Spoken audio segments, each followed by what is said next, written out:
not so long considered decision? Is 1 day delay too much of an imposition on a female's right to have an abortion? 1 day. You're shaking your head? That's what the Supreme Court said. 1 day is not going to be too much. What about a month? Supreme Court's going to look and go, yeah, that's a little bit too much. Okay? You got that? All right? Question? What? Yeah, so, I mean, if a state allows for that, then it happens. If a state says, you got to come back the next day, then the people in the abortion clinic will basically hand you the material, whatever is required under the state law, and then sign up for an appointment the next day or whatever else can be scheduled later on that week. You understand? Okay? How about this one? Because, we know this for the most part, almost all, pregnancies occur as a result of a male involvement in the occurrence of the pregnancy.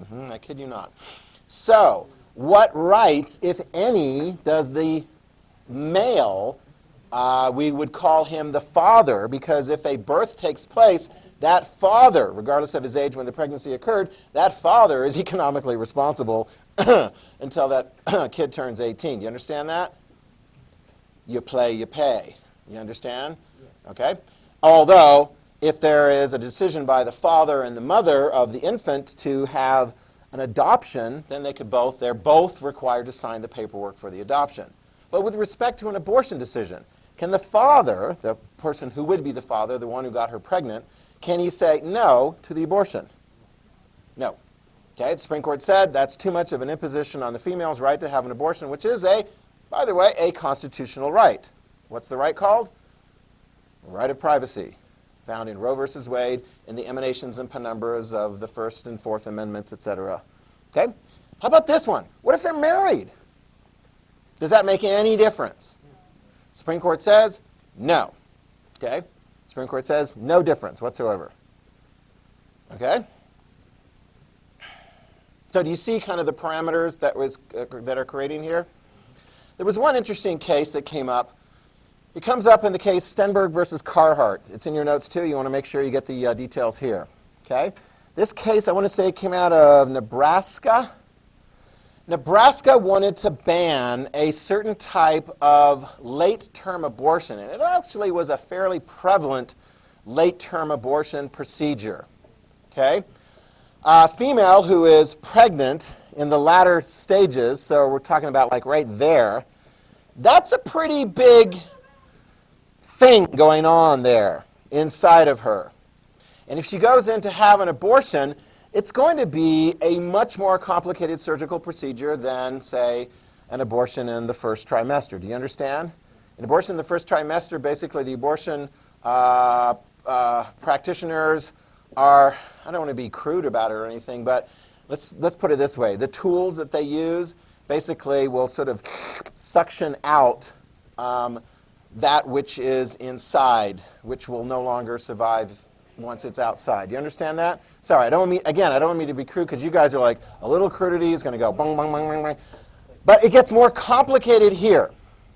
Nebraska was like, literally, people were like, Nebraska's just trying to stop all late-term abortions because they wanted to take this one off of the plate. What was occurring, and still does occur because Nebraska was told by the Supreme Court, you can't do that, all right, because this is too much of a limitation on this females. I'm already telling you that. The late-term abortions, what they call the partial birth abortions, were not allowed. I don't have a slide for it because I just don't want to do that to you. But I'll describe it, so I'll do that to you. A partial birth abortion, so-called, is a late-term abortion procedure in which the doctor wants to remove the fetus as much as possible in a way without causing too much contact inside the female. Therefore, this is how it generally works. You would have the largest part. You know what the largest part of a fetus is at that stage? The head. Yeah, that's the big part. And if it was like a head-first delivery, a normal delivery, then it's like, whoop, there you go. Once the head comes out, in fact, that's typically how doctors would like that to occur.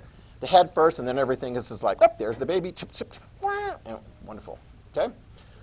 So, if a doctor is performing a late-term abortion, what they want is to get the head mostly out of her, so that when the abortion takes place, you don't have a lot of material, shall we say, inside of the female to remove. The head crests, it comes out partially, and then is collapsed, terminated, and everything comes out. Much cleaner, I don't know if that's a proper word, but much less. And so the people who are in favor of banning that type of abortion procedure are going, yeah, if you look at it, it looks like a birth. A delivery is taking place, only there's a big difference. The head cresting out is intended to be collapsed and terminate said fetus, and therefore then you don't have to go in. Otherwise, if you terminate inside, then you have to do a lot of, again, words escape me, deconstruction or something, cutting, breaking, and removing. Do you understand? Do you get it? Okay. So abortion doctors were going, that's too much of a restriction on females having a late-term abortion, and so they said, Nebraska, you can't do that. Okay? Even though, curiously, there's a number of people who are pro-choice. We'll talk about whether you fit in this category. They're pro-choice, but I refer to them in my lingo as practical pro-choice. They really just don't like late-term abortions. Because a late-term abortion, by definition, the fetus is viable. What does viable mean in that situation? Could sustain life outside of the womb. And they don't like those kinds of abortions. Now, other pro-choice people would say, well, those don't take place very often. Most of the abortions are early in like the first trimester and so forth. Nevertheless, you could get several thousands of late-term abortions ultimately taking place during the context of a year, at least in the United States of America. Okay? So there you go. What's going to happen? Keep calm and overturn Roe versus Wade? Who would put this kind of adage out there? Is that a pro-choice or a pro-life? That's definitely pro-life. Okay? Other pro-choicers very everyone's concerned about this. What's going to happen? Here we go. You can write down the name of the case because I know what the name of the case is going to be. And look at the year, 2022. They haven't even argued it to the Supreme Court yet. It will be argued in probably October, maybe November, early on in the next term. I'll be watching very closely. Very closely.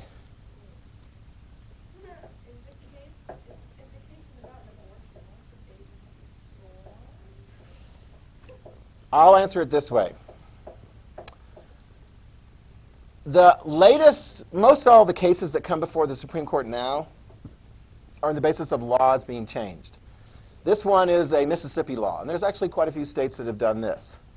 They're basically looking and going, oh, we think the Supreme Court's going to change, we think the Supreme Court's going to change, so we need to create a case that can be taken up to the Supreme Court. Mississippi, I want to say, let me double check my notes here, they put a ban on abortions after 15 weeks, okay? Which is pretty close to a typical European ban. So even like, some of the more so-called liberal countries in Europe, a lot of them will put a ban on abortion after, the first trimester, somewhere in there. Unless there's medical emergencies or perhaps rape is involved, or severe fetal deformity. So that is what the Mississippi law is. So there's no pregnancy actually involved in the case. Okay? Yeah. I do. .org. No, it's org, and that is organization. Org, period. Oh, no, it's not a website. I accept your apology. Just kidding, no. Org is short for organization, because that's a big word, and it takes a lot of letters, and it takes up a lot of space. Okay?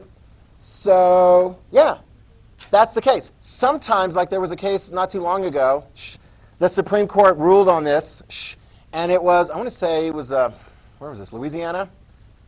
And the law in Louisiana said, if you want to offer abortions as an abortion clinic, you have to have accepting relationship with a hospital, emergency care hospital, in case something bad happens in the abortion clinic, and then the female can be immediately taken to the hospital.